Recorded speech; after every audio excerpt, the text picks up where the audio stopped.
Suspendido ang implementasyon sa full face-to-face classes sa pipila ka pampublikong tunghaan sa Zamboanga City tungod sa epekto sa bagyong Paeng.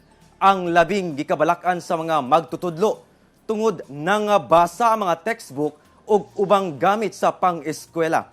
Aniya ang dugang detalye. 58 ka mga pampublikong tunghaan sa Zamboanga City ang dili pa makapahigayon sa full face-to-face classes sugod niadtong Nobyembre 2 hangtod Nobyembre 11.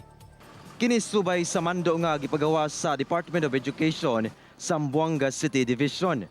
Ang rason, labing naapektuhan ang maong mga tunghaan sa pagbaha nga dala ni bagyong Paeng. Ang grade 4 teacher nga si Evelyn Malcampo nga taga Tugbungan Elementary School naatlan pa sa GMA Regional TV1 Mindanao News Team nga nagalimas sa tubig baha nga misulod sa iyang classroom. Naya subiga del agua, sir. Terrible gayot, bien malodo. Kay bien alto ga del agua por casa del baha. Sa kasamtangan, nabulit sa lapok ug aduna pay tubig baha ang mismong tunghaan. Usa sa gikabalakan usab sa magtutudlo tungod nangabasa ang ilang mga textbook ug capslet. Samtang sa Don Evangelista Memorial School sa Barangay Santa Catalina, padayon sab ang mga magtutudlo sa pagpauga sa mga nabasang modules. Isa rin kami sa mga school na masasabi natin na minalas din kasi binahaan din kami dito eh.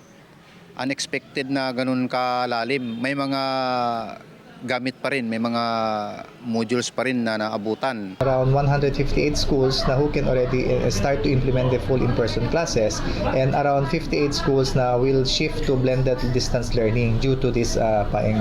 Schools used as evacuation centers, meron naman schools na underwater talaga, and we have also schools na majority of the personnels were affected due to this tropical storm Paeng. Matod sa DepEd Zamboanga, makapahigayon lamang og klase ang mga apektadong magtutudlo pinaagi sa distance learning. For those affected teachers, they will be having the option for work from home, and then learners may opt to go for distance learning or the use of modules and capslets. Dugang sab sa DepEd nga dili sa pwedeng ilabay ang mga nabasa nga mga modules o ubang teaching materials kay ipaubos sa kini sa inventory. Kauban si Sim Romero sa kamera. Ako si Efren Mamak para sa One Mindanao.